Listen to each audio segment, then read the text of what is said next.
dini geyim məsələsinə qalanda, daha dəqiqləşdirsəm, hicab və ya niqaba qalanda. Çox rastlaşmışıq biz ki, övladlar öz istəkləri ilə bağlamırlar onu.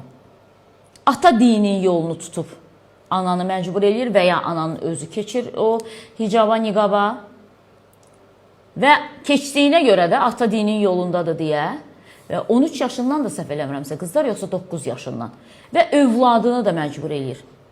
Başa düşürsən ki, yəni övlad onun hələ ağırlığını, çəkisini, ümumiyyətlə başımı niyə örtürəm mən anlamır. Və bugün onu o şəkildə məktəbə getməyə məcbur eləyirlər. İnsan məktəbdən sonra daha çox, düzdür biz deyirik məktəbdə formalaşır, amma məktəbi bitirəndən sonra artıq bu müstəqil həyata ki addım atır, onda insan həyatının qərarını verir. Qapanmaqmı istəyirəm? Baş örtüsümü istəyirəm? Uzun ətəyimi istəyirəm? Yoxsa ki, mən də hamı kimi müasir dünyanın ən potensiallı gənclərindən olmaq istəyirəm.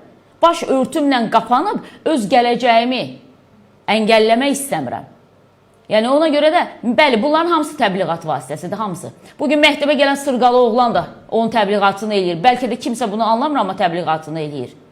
Hicablı gələn qız da onun təbliğatını eləyir. Amma məktəb belə şeylərin təbliğat məkanı deyil.